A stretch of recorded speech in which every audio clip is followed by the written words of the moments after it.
o mereseni alate. O kuai mo whanau a maafu sio saia lausi. Ko orisa whinau, a hongaru pane pasa, le vanuia, holo pe tu he koe ngalu e fasi, Ectorina Elizabeth, mo handeli. Na siasi a fita maafu tuku i aulahi sio saia lausi. Na iai pe hono vai vai anga i he siasi. Na e whalau whakawhaitoa maafu, mo ulaki mata ke whare mahaki o kalani, i he aho fitu e peleri wa awhi ua taha, i he mahino he ikai toi taulanga na ane whakaamu ke whoki mai pe ki tonga. Nā ne tatau mai i he heng sāpate tahaua ti sema wa awhi ua taha. Aini o tau i he huelo o hangai i he Tokomololo. O ta toka ia Princess Lamnia mata o taone, mo i tahine ko hoa ma whare ono.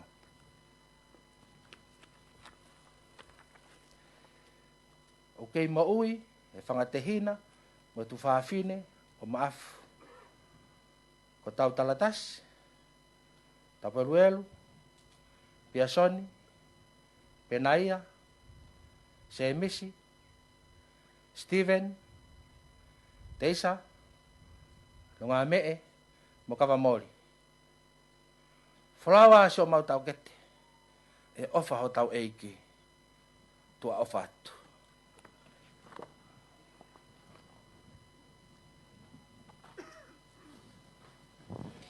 Ko e pio ka lavi mo Tokomololo Ma'afu. Amana ke hoko ato ai polo kalama.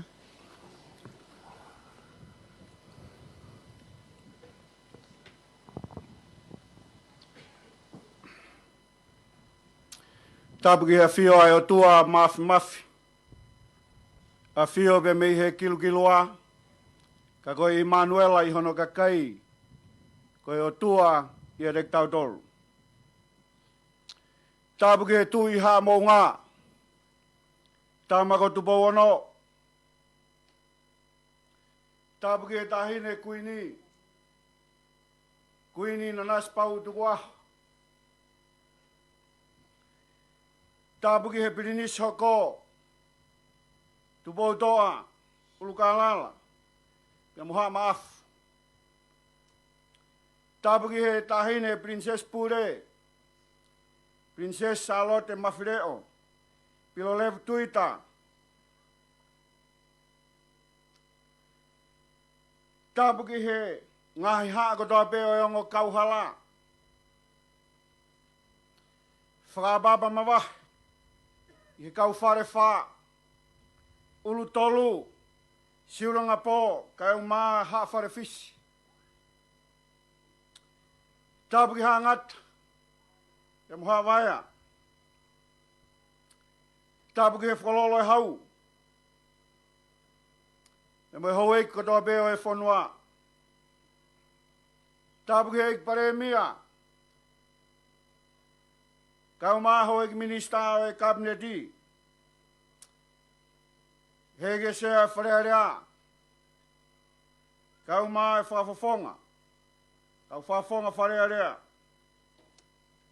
Tapuki he ngoi kovana. Kau maa e kau whafonga muri. O nau mea hen. Tapuki e tākap.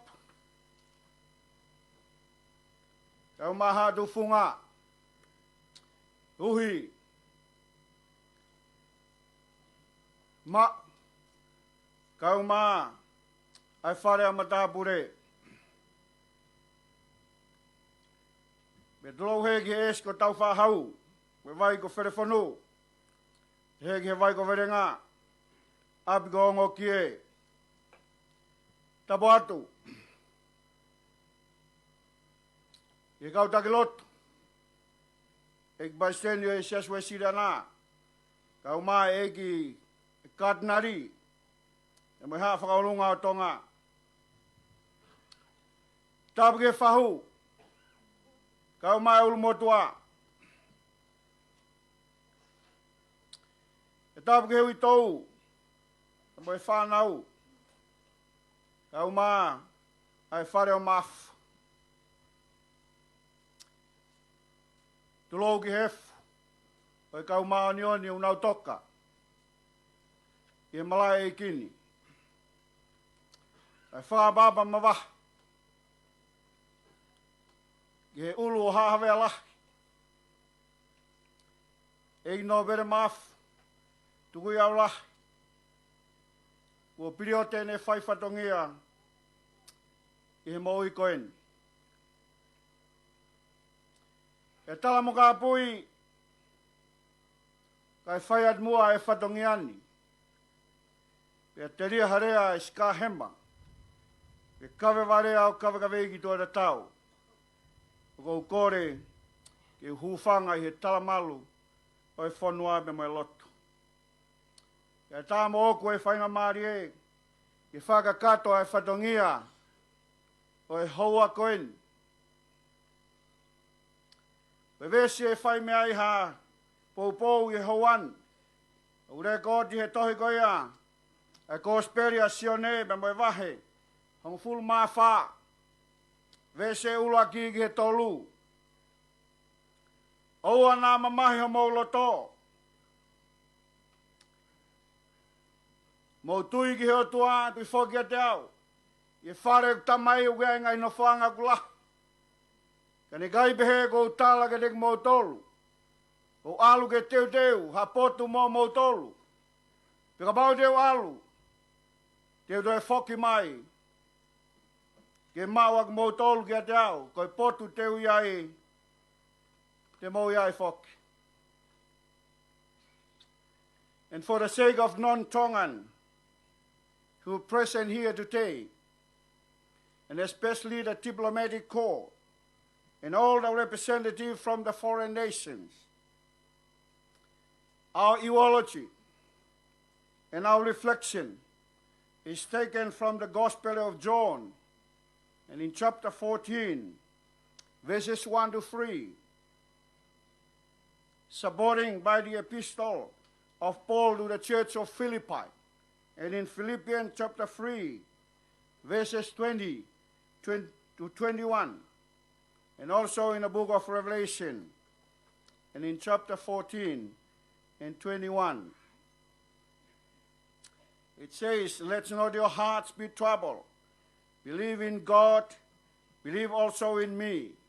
In my Father's house there are many mansions, and if it were not so, I would told you, I go to prepare a place for you. And if I go and prepare a place for you, I will come again and receive you to myself, that where I am, there you may be also. Today, we farewell a great man who has been blessed and honored by the God of the universe because of his faith and his belief in God. He lived life to the full, yet he understands that this world is not our home. Everything here on earth is a vanity. According to the wise man, God bless the family until Jesus comes. Kawe nga, unihanga talamai ke tau tolu, o kui kai ko tau api a maman. Koe kawe nga koe ni, na lere atu a siasi, o Vaini, pia mo amusia ya, e kore ki he fakahekeheka, e Nopele Ma'afu. Lau mali lei be mua kai omi haki Konga whanua, e whakautua ai whaiwhekau e siasi i Vainin. Koe tahai ni ngahi mea, nane mea mai he aha ko ia. Amsia, haka lau e himi, o wikai ko tau api a maman. Hai mea umotoi ai api ai. O tonga ko ia ko tau api, o wihe pureanga e o tua. Te koe kawenga e hoa koe ni, o ku whatu pe ia, pe mehe mea e fakahekeheka, Neongo kulave he same o himi. Na tau lave kia i hoa koe ni. Kau te fito be me he tala ofa koe ni. Ai fola fola. Na e whai hono lau i hoa koe ni. Hiri ange. Ai oho mohe whaosi a sisu be mane kaua konga. Pia mahino ke kaua konga e toi si pe ai taimi. Pia mawai. Pia mo sisu klais ko hirieni. Ai tau e tolu ai ne whaifatongia. Pia mo e kaua konga. Nane lawe he pōko ia. E iai e taha mo tolu ten hanga. O lava ki iau. Kai ke ngata i. Nane lawe he pōko ia. O tuku ai e whekau whaou. Ke mou whio whaaki. Pia ke ilo ki mo tolu e mamani ko kaua konga. Kai ke ngata ina ne tala koe hala teu alu ai. He kai ke mou lava mui mui ai. Pea toa e rea bostolo ko pita bene pe eiki. Teu mui mui atu ta tau e bebe koe ha. Pea fola fola e eiki he poko ia. Te ke ua e moa. Kua tua tolu. A ho whawhisinga i au. Pea he wakai a sisu klaisi. Ki he whafonga o e puputua e kaua konga. Koe uhi, koe amanaki o mamai. Pea toa ia ene tala ofa koe ni he aha koe ia. Pea hanga tala mai, oua nama mahi. Hamoulo to. Ka mou tui ki he otua. Tau nofo i he mamani. Oku hoha. Ai loto e tangata. Pea koe whaito ki ai. Koe tui mo whalala ki he otua. O hange koe ne tala nai whai. Ki he kaua konga i he pōko ini. Me talange si su teu alu. Ke teu ha api mo mautolu. Pea bau teu alu teu doi foki mai. Pea ko hiu whakate fito e whakau. I he kawenga koe na e tobe me hoeiki. Oku i kai ko tau api a mamani. Mahino bei he lawe ai fola fola. Pea mo e whakaino hino koe ni. Oku hinga e talanoa ki he lea o e api. Koe whaunga whakaulunganga. Na kai uhinga ia. Ki he whare. Te moe ngahi nau nau. Kana uhinga ia ki he whaunga whakaulunganga. Oku whatua e mo uia e whanau. Te moe whamiri o ngahi. Whamiri ko toape. Te koe lame ena e tala si su he aho koe ni. Teu alo teu ha api. Mo mautolu. Pea mahino e whakaukau koe ni. Koe teu ku whai he eiki. Koe lelei tahaia. Mā ki tau tolu he māma koe ni. He koe hi o kuhanga he whola wha mahino mai. Kia te tau tolu he ni. Koe api koe ni kune alo teu i.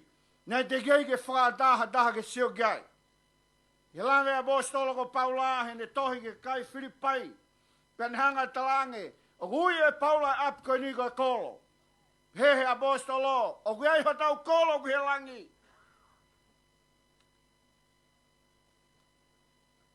Pe koe kolo koe ni, koe kolo e ke kaui kuna e mo ui koe ni. I longa tangata e whetau laki pe mo klaisi, pe liu kawa ene mo ui. Mea nane, lau kawa i pia pore ai he mo ui koe ni. Ka koe taimina e whetau laki e apostolo, pia mo Christ pia ne behe he aho ko ia. Ko lau e mea ko toa be koe kino ha. Ko hui ko hono le lei lahi. O ilo ko ia o sisu Christ. Pia mahino be he whakaukau koe ni. Ta koe api koe ni o ku talanoa ki ai. Ai kosperi pe mo ia apostolo. O ku mahino ko te tau tolu. Koe le lei taha ia. Ko teu he otua. Maine ka kai he mama koe ni. Tau whakaukau. E taime u tau hawai ke tohi koe a whakaha. Wahe on ua fulmataha. O kuia e apostolo ko sione.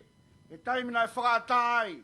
E he otua ke matavisone ke preanga koe a otua. Me he motu maka ko pat mosi. Te kuia e sione e whakaukau koe ni ke he api. O kutatau ia muha tahine. Ko teu ki hano eiki tāne. Pe kai ke ngata be aiban hanga whakahingoa.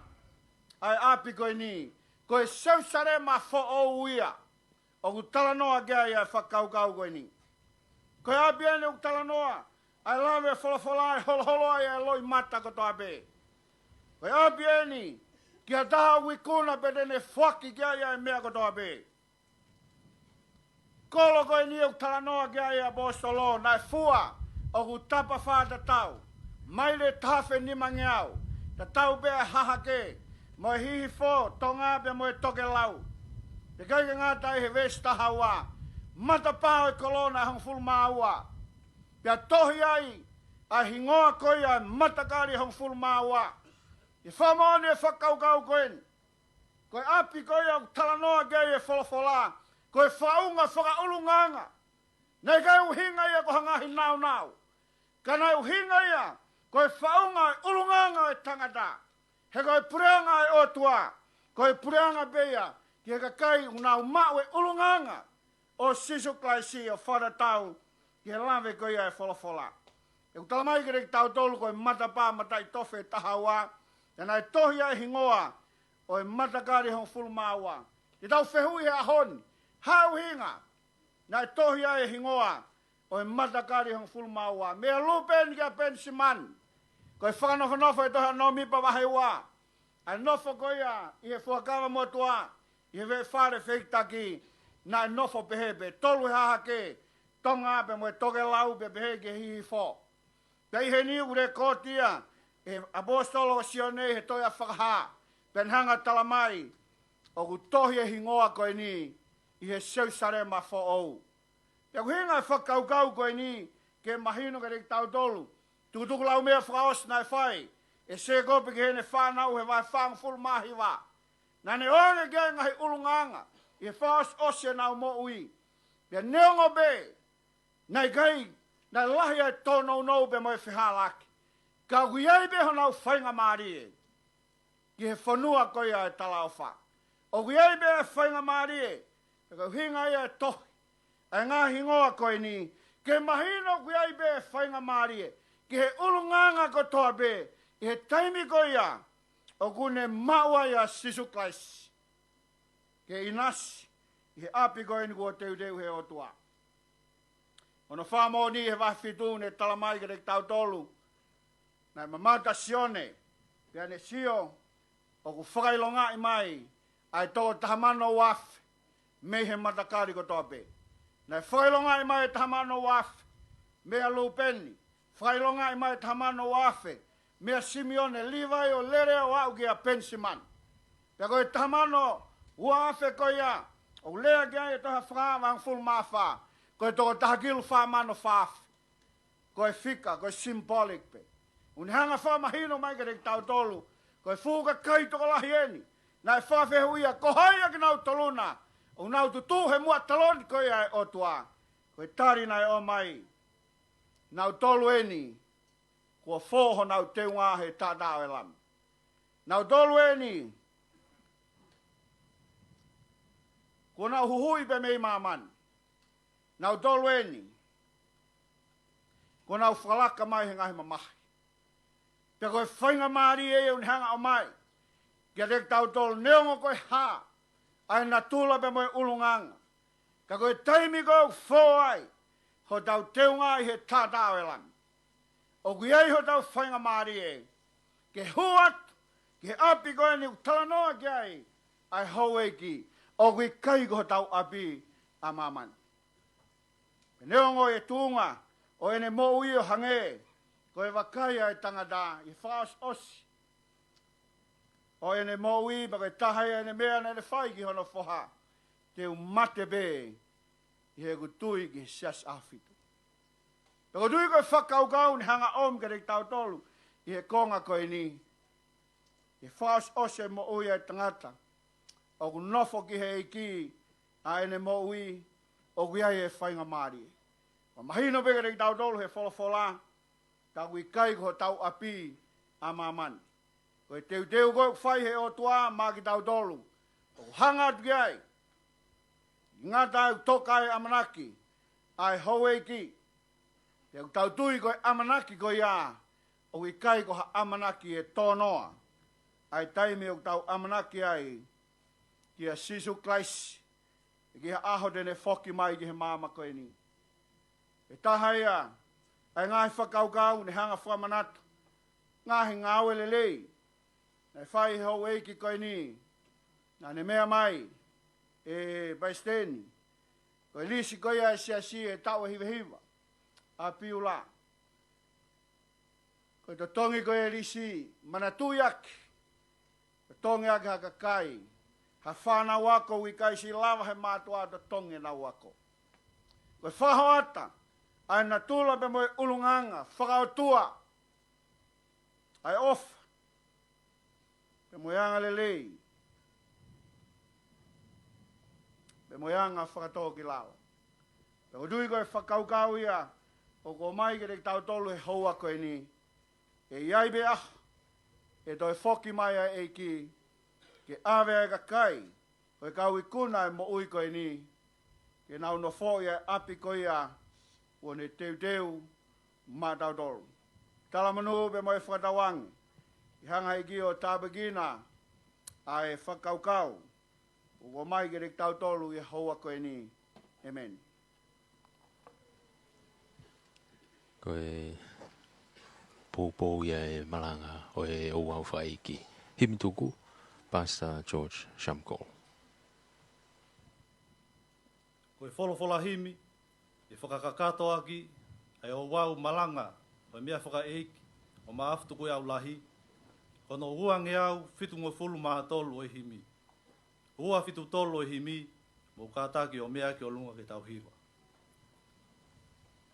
O ka haunga mai ai mea rea, osi ai ngā ue, pia mawhoa ai ata o aho, pia toki tānaki e kau hao ki he langi, pia ka whai e ui i langi, te ui ai, o ka whai e ui ngoa, te ui ai, o ka whai e ui ngoa, te ui ai, o ka whai e ui ngoa, o ka whai e ui ngoa, te ui ai.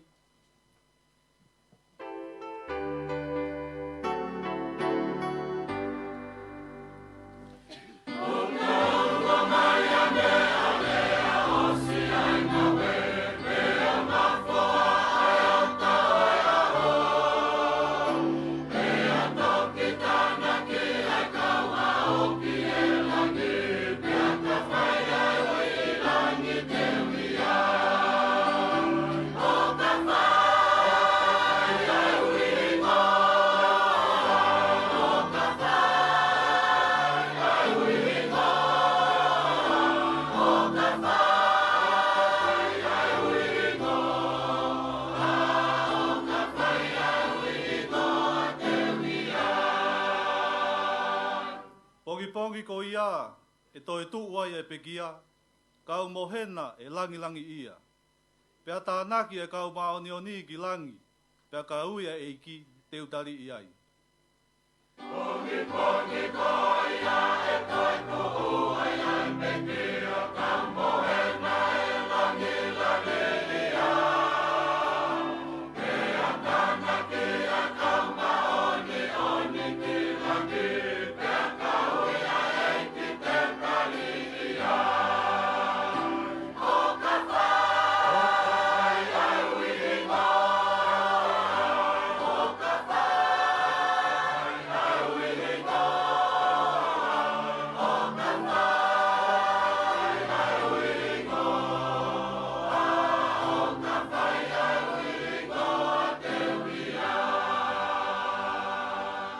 whakaosi, te unga au e pē mā sisu aki ai vi kotoa, o tala ki mā mani ene o whā.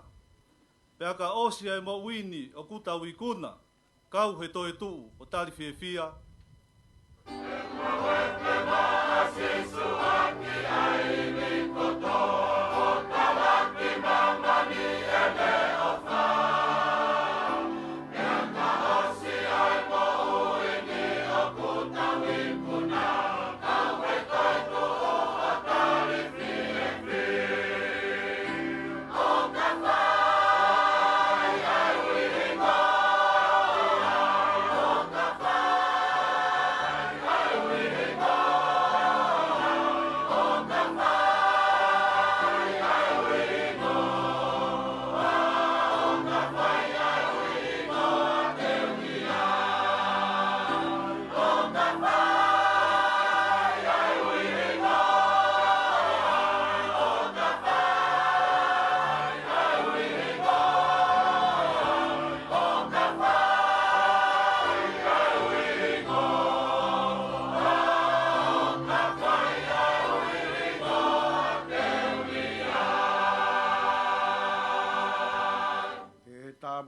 e si hawa pe mo ne tauhi. Pike malama mai e nau e whawhonga o si hawa. Pea ne whaki atua e merino. No ngā pe mo e whia maari e. Tā boa ke o tua koe tamai, mo e alo, mo e lau maari e maanioni. E maua ho mo o wha. E hau e whonua ka umahono whare. Te tōku mo mautolo na hi. E whai beo tangata. Amen.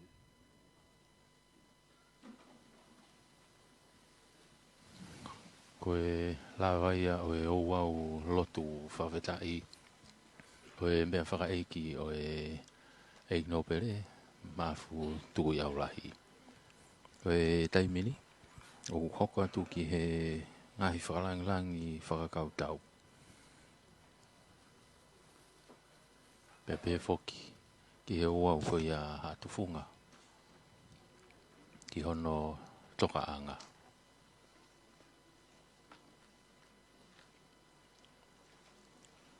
Koe ne awhio king du bowono. Oku awhio pe i olunga koe whakapapa. Koe patuni o e whana whakalanglangi o e ahoni. Tatakia e satini avalu.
Koe kei whakakato pe ai ouau whakautau.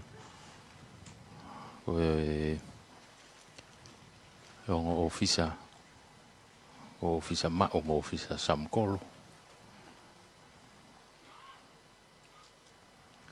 Ki ngahi nau whakautau o e Nopele.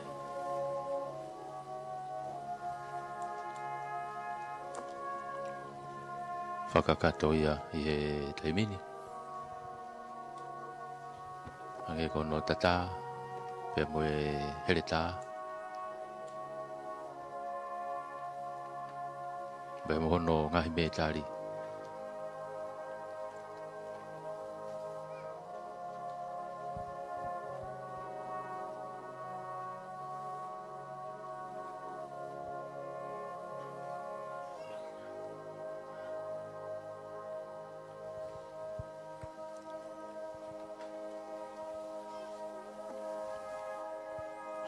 Kono teunga, nā ne lau kau aki.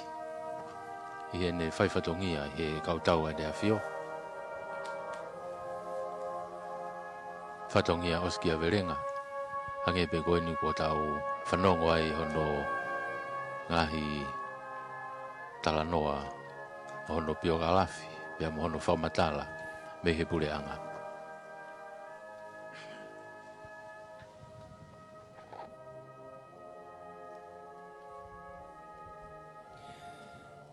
Koe me faka'eiki Right Honourable Nolo Nopele Ma'afu toko i aulahi. Kua ne tau ai tau lelei. Kua ne lawai ai whakapoe-poe. Kua ne hui mahafu toko ai tau. Hange koe antema nai o mai e hono kai ngā loto. Koe fōki api. Koe vete ange a taimi kai hoko ato ai whanonga. I he fōki api. Koe fōki api. Io, koe api na e teu e he tau tamai. Lahi e taimi ne mamao e whanonga, tai toa e la āma i ongosia. Ka koe tamai ofa e ne whanawhana mai, kataki. Fōki api. Fōki api. Whangai lupe la ā o whingatai aho, ki te lewa api, i kai ilo.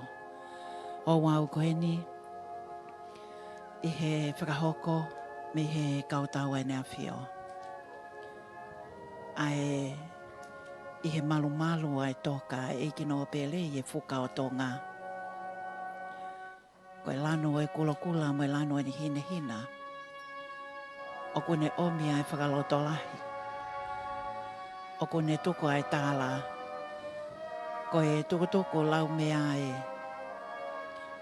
ki ono kai ngā. Ki Vaini mai hu whangalupe, he ko au lolongo. Kai pehe ki he vai ko whele whonu, vai ko mele ngā. Ai esi ko tau whaahau, pea mahono oto mātanga tupua. Ai whaiwhatongia hono ngahi ka wha, koe eiki Nopele kua fōki api. Aia koe whakahoko e he kautau e nea whio o wau whakakakato he kua tatau mai ai eiki Nopele. O i kai ngata ki he kautau e nea whio ki he eiki pule o ene kautau ai tamatu i o tō ngā. Ki he eiki tau pule koe pilikatia pia mo i kautau e nea whio. Eik palemia, malolo, na ne hoko ai koe tokoni palemia mo i pule anga kua hili. Ai hou eiki Nopele. Io aha habe alahi. Koe amilari o habe alahi. Koe wune valo o tu iloko mana. Koe mōmenitia koe ni. A fifio, a ena a fifio. Koe whakalangilangi, oi me faka'eiki, tama ko Pilinesiata, pe ki he tahine prinsesi pule. Koe hapai o e whukatonga, hili ai ngāwe, māloloa. Oko ki im mamalu pe ai houa koe ni, ne o ngō kuangi moko, hāpe i he whiangi aki ai akau, mono lano mata. Pea ne o ngō ai tautau noa mo silongo, Pea neongo e whakatō lau e ngahi a kautupu a hei lala koto I loko mana mo e mausa o e hōwhanga lupe. Kai woke, ko e tala e kua whakahoko. Me he Palestinian o e sea se au fito whaiwhikau whanueli mataele. O wawene a haa tufunga. Pea mo e haa matapule. O ko amanaki ai ke tataki e tākapu. Mo e angi ke whakahoko ai whata o e mea faka'eiki ka wala e kina utoluni. Ka e whanonga ai kau haa tufunga ke whakahoko ai whakaapa-apa. Mo e fakahekeheka ai mea faka'eiki. Mahi no pe me o tumulina o whai mai ai te ngihia. He koe me ai mo amaka o haa hawea lahi. Koe ne ngalo tuku ia. Ke ane a whio ka koe tama ko lawaka. Io, pia koe eiki pule ia ke ane kautau. Ai tahine kuini mo e whare o Maafu. Ka e pehe ki he tahine princesi mo e hau eiki o e whanua. Eik pale mia lolotonga. Mo e hau eiki ni staho e kapniti. Eik pale mia maa lolo. Na nau whakahoko whatongia me pule anga kua maliu atu. Ai toka e tangata. Kua kakato. Ai whai whatongia. I hala whanonga o taimi. Ai tā lolo ai ka inga o wha. Ke nau whakafofonga I ki nau tōlu ko toape. Me o tu morina. O ko whaka o mai. Ai te ngihia. Pea tau inasi whakatahai. I he whakahoko whatongia koeni. O whakamafola hanga tonu. Tata ke maa imoa ai tahine ko kunsalo te. Tupou hono tolu. Ko e komsoni whakamafola lea tonga. Le tio. Tonga uruaki e whai mai wanoa. Mo e live stream tonga broadcasting. Pea pehe fōke ke kaunga whakauku whatongia. E wha ema walufito. Poini nima. Ko e whakaha elenio e mea faka'eiki. Aia o ko iai fōke ai lawe.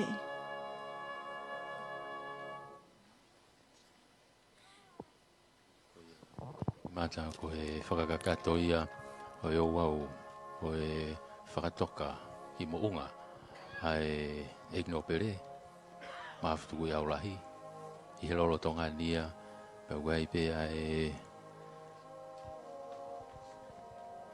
I he houani ki he whanau me Nusila ki a eiki te vita unga tangitau pe mo e whanau mo e hoa pe voki ki a eiki Lavinia hoa mo whare ono whangake pe mo e whanau ka koe makapuna ia o Maafu tuku I aulahi so sa ia lausi Maafu na umea mai pe mo e lolo tongani he fakahekeheka o whai pe voki tongani ai whanau ka Sarisa whale ariki pe voki ki a Peliseini halalate pe mo e makapuna me Nusila pe voki ki he hoa karisi uraki mata pe mo e toenga o e family mo e whanau lolo tongani ia hono whakatoka ai mea whakaiki ki mo unga ki hono toka anga o kui kai I mamani hoku api ko e ku koloa o ki helangi kau ange loena o ku taalo mai ko I kai te uke I lata I he mamani Koe ne himi mana ko ia. Pea ko tau whanongo ki ai a hono tautou malanga aki. E he takilo tū. Kau ku hoa. Pea tau ia moe aho. E koe ne whaifatongia whoki hange bena ne mea ipe. Ai tūnga ko ia. Koe hala ko papa. Ko pau pe ke tau fōu pe ai. O kui kai ko mamani o tau api. Peki a koe ni a Maafu. Tuku i aulahi. A seo sai a lausi i Maafu. Koe Maafu ia hano hiva. Talu me ia mataere havea. Ai tui kanong polo hono tolu. Pena iloa pe ko mataere tua piko.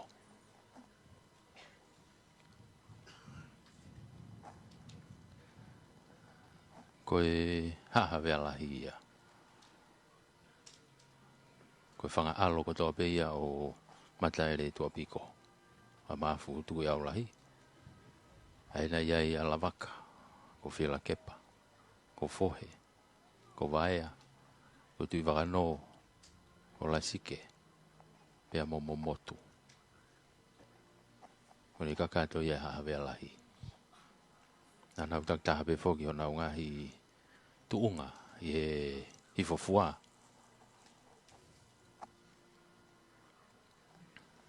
Ka koe ouau eni o ku whakakato he taimini. I he tataki bea tākapu.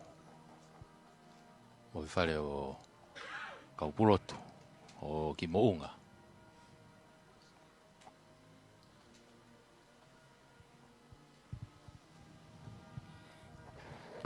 Ai au ko iai whakapapalahi e langi ko huelo hāngai.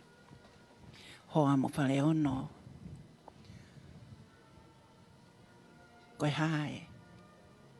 Isa he whiwhine he tupe ope. Ope matawhala o whelenite. O huholo he ahokoe. Tulo he tatoka e tahine ko prinsesi. Lavinia mata o taone. Kai Tokomololo ke hoko atu o ai whatongi ani. I he ouau ki hono tuku. Moi fakahekeheka o mea faka'eiki. Ko a fio ai a ena a fifio. I huelo hāngai. Pehe ke tonga hono kotope. Ko tatau mai e Nopele ki ono ngai ka wha. Mo e whekau hange ko o hake i he whakataanga koeni. Mo ngahi o wau e whailotu o ko hili. Hoko atu ai whatongia. A pihala lotu nofo. Tauta ai pakula a. Lotu maki o ngakie. Amsi ai a. Hiki atoa. O ngona i te fohe. Te le a laiko. Piki pea vela. Kai pehe ki a mau hei lala piki pea vela. Toloa whanguna. Ha foka ata mai he mea lahi. Kātoa ke masi. Ofa ki mataliku. Kolutuma mo tuiaki ki matangi. Whakahoko ai pehe hatu funga hono whatongia. Aia ko takawale mo unga. Toela awe o tutonga. Whale kulutuma o huelo o hangai. Mahino pe o ko whakahoko me he oto mulina. Ai ngahi whakaapa. E ngahi e whiawhi kua maliu atu. He koe ngahi palani tue ata alo tolu e mo tuenga ika a Maafu lele mo Maafu toka. Io o ko molu malu e aho. Iai ai langi o e ao o kune uufi ai funga e whanua lolotonga e fakahekeheka ai mea faka'eiki. Ngahi manatu me lie ai ngahi tala noa pe oku hoko Ke kau whai whikau, ke taha katoa pē mo kau ngā ngāwe. Ko e toko lau mea, ko toko mai. Eiki Nopele. O wau ko ia, o e fakahekeheka. Ki hono api mao. Io, ko e aho e, ko e ngalo tuku e, ko e tatau e, a e huelo ko e mama, na e ha i aho uloaki, si ulai tahi wani menima. Pea kaupo uli, i he tāri ko au ke hui maa mo maa oni, a hongo fulmau o tīsema. Pea koe ahoni, koe tengi hi ae, whakahoko, e si ngai fofonga koe ni, o e whanau i tongani. Ke kau whakataha, pea moe ongata mai ki, moe makapuna me o tumolina, me Aotearoa. Pea foki ki a pakilau i Aotearoa, pea moe ngahi whatongia, tauhi ai pe ai pola o hawea tama. Ko e whakahape o e kau ngā tenghia mo e whakapapa. Mo e tatau, ko whakahoko mai. Ki he mea faka'eiki, aia o ko lolotonga, fakahekeheka koe ni, ki ono api ma o i huelo hangai, i Tokomololo. Mahino pe ai apini, mohono tala, ko e hei lalai ni ko tui loko mana. Iai ahono ngahi vahe, mohono kano whanua, pea hoko o mau inasi ai tonga kotoa. Mau hei lala pik pea vela mo e whakahoko e whatongia.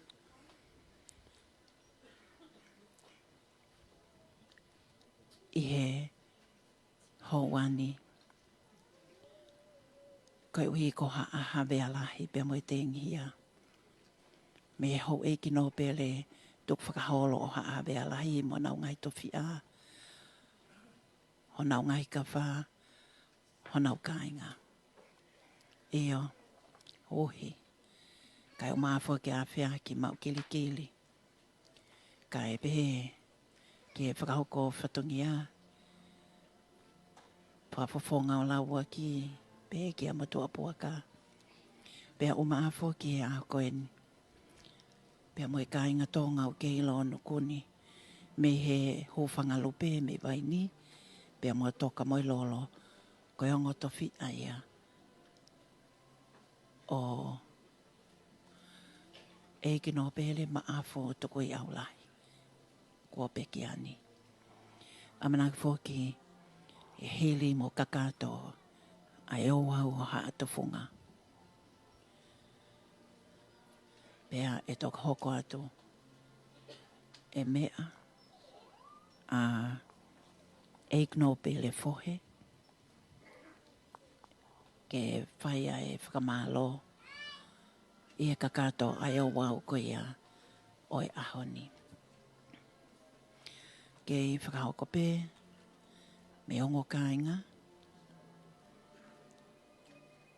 ai e ouau ki ono fakahekeheka, pē fōke ki hātofunga.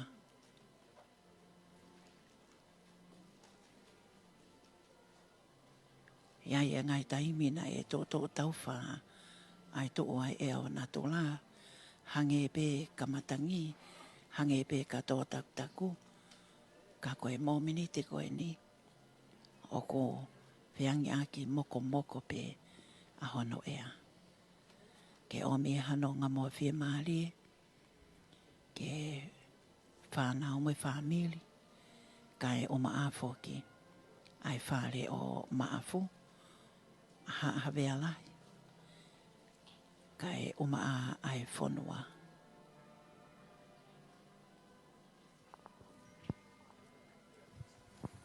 Ko ia mata i he lolotonga ni ia Hono kei whakakato, kei lonu kupe. Ai whakakato e whatongia a tufunga. E koe ni ko mau tukunga maari e. Hano fakahekeheka. O Maafu tuku i aulahi. Kei Nopele fohe.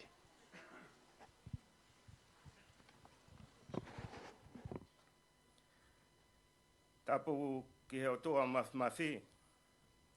O tua koe tamai. Alo mo e lau maari e. Whatapu mo e hau o tu tonga. Tupo uono. Tahine koini nanas pau. Mo e whare o haa mo he ofo. Whatapu atu prinsesi pilorevu tuita. Tapu mo e ngahi haa kotoa.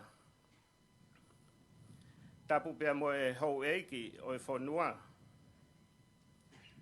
Whatapu ki he Palestini mo haa lotu. Whatapu ki he Paremia o Tonga. Se a whare area. Kau minista o e kabineti. Whatapu ki he kau whakafofonga. Mi he ngahi pure anga muri. Mo e kau whakafofonga whakalangi-langi. Whakatapu mo huelo o haangai. O toka ai a hou eiki. O kou kore he. Ke whakamalu atu. I he tala whakatapu kakato. Ai whonua mo e lotu. Kai ataange mua. Pea ngofua mo oku. Ke whakafofonga ha whakamalo. Whakawhetai ki he o tua. I hono taki maari e mai. Ai whanonga o tautu uta. I he aho o taftonga. O ku kei la koi fua atu pou. Ko lava hono fakahekeheka o Maafu tuku i aulahi si o saia lausi. Whakamalo atu ki he awhiona. I hono whakakoloa o e ahoni. I ho la koi fua ke mo awhio. Kai lava lelei a e ouau o e ahoni. Tawange ke whai tāpu e kina mai e Sihova. A o mo a whiwhio. Pea mo e whare o haa mo he ofo. Whamalo atu ki he pure anga. Whamalo atu ki he Palestini mo haa lotu. Whamalo atu ki he ngahi haa kotoa o e whonua. He tokoni. Ofa. Vahe vahe. Mo te pu koe lotu. Koe lava o e ahoni. Mo kātaki. Te tau whai ak pe ia. Ka ia i hatoe. Pe tuku pe ke utoki whakakakato mo fie la kepa. Kataki. Hou eiki mo e kau whafofonga kotoa pe. O mea atu pe ki nuka alofa ki he wharekai ngutu rei. O ia mo tari. Lewa kau tatau atu.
Pea koe lava kakatoia o e ouau, a hono fakahekeheka o e mea faka'eiki o Maafu tuku i aulahi.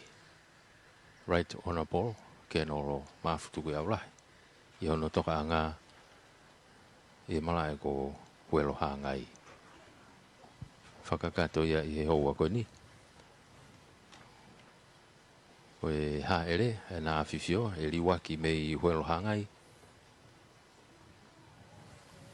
Pea koe ne kakatoia ai polokalama, ne ha ere mai ke whanau a Maafu ki he ni. I ka whirilawa, pe whoki ki a Meresein, pe moe toenga ko ia o e whanau e whototehina o Maafu. Wa ere anu ki he mea lele, riwaki me i huelo hangai.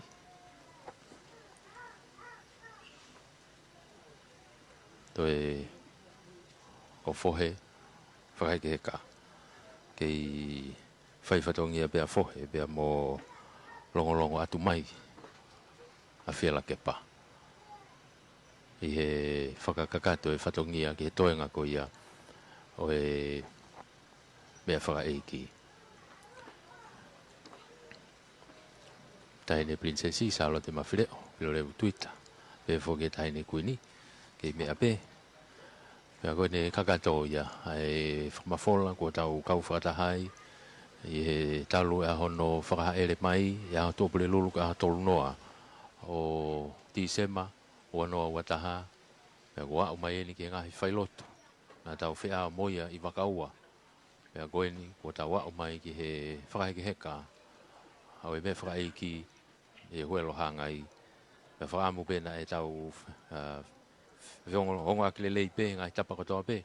Whamalo foki ki a Luciane Luani ko e ngahi whamatala, maunga whamatala na tau wahe ai. Pe foki ki he tala o ongo kauhala. Lotuma uta mo lotuma lalo. Tupo mo lotuma mo e kainga me he havea tama be mo e kainga me he pufanga lupe. Ko ngahi maunga whamatala na whai e wahe.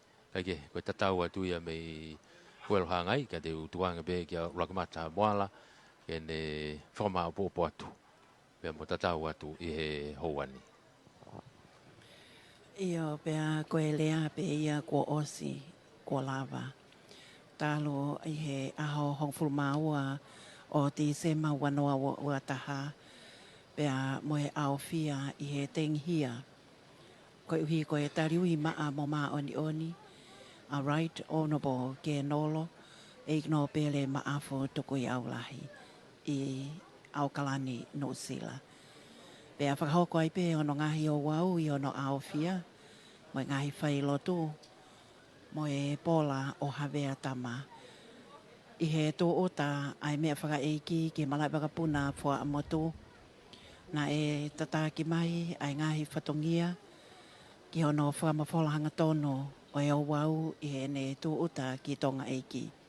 E komsoni whakamafola lea tonga, pea kaunga whakahoko whatongia mo e Broadcom. I he taimi tatau pe, na ia ia ngahi o wau e whailotu, o a o mai ki ono whakaha ele, o e mea whakaeiki me api ko vaiola ki hangai toke lau. O wau e malanga whakamāwae, pea hoko atu ki he o wau e whakaapa-apa, i he whakakautau, ka e pehe fōki ki he tuku pāle, pena iai pe mai o wau e kau haatu whonga. O tōkai, ai tamai o eiki tōnunga, ka koe eiki Nopele Ma'afu tuku i aulahi. O ko kakatoa i e whakahoko whatongia, me he welo hangai, tahine ko eiki lupe pau o tuita taione. O Maafu ki eiki lea na hola wahai. Pea pehe ki he tama ko pilinisi tui pele hake. O Maafu ki nai mea he ni a eiki mele nai te tupou mohe ofo mo eiki Williami tupou lahi. Kai pehe ki hou eiki o e whanua. Ko e konga o e patuni, o e tautahi, mo e tau uta, mo e ka ate whakalanglangi. Nā nau whafofonga i ai kautau e nea whio i he whakapa-apa ki he kēnolo ka kone pekia. I ai fōki a e whakaamuna tau ina si kotoa pē i e tō whatongi a koe ni, pia mohono o atu i he leiti o tōnga uraki e ema tahanoa taha fitu, pē ki e whaemahi wanoa, mo e live stream, tōnga broadcasting, i he pēsi Facebook ai komsoni whakamawhala lea tōnga. O Maafu ki i he broadcom, ko e walufitu poini nima. Ko whafunga i ato e whakamalo mo e honga ia, ki e tōnga katoa pē, mo e kaunga whakau ko whatungia e ngahi o wauni. Tataki mai e pule lahi, komson whakamawhala lea tōnga, viola ulakai, pē ki a Solomon e whenau, saia ma o whaapea, o ne si saluni, Phineas Tonga, Wawahi Lama, Moala e Lone, Hilda Minoneti, tukuafo te umohenga, kai o Maafu ki a masiva te umohenga, ko mai moana musika lautaha moli, Tāni Mafi, pe ki a Brian Paholo, Sharon e Lone, kai pehe fōki ki he walufitu, poininima ko Katalina Tohi mo Makatohi, ko Tana Tohi, Alipate ki Sina, Pita Takafua, pe ki a whatawhehi fua ta levo tui fua, tupo lea, pe a kaunga whakao ko whatongia, i ngai whakamatala o ko tuku atu, ko merie lau manu, ko aurak mata moala, malo apito homo mea mai, ka mo mea.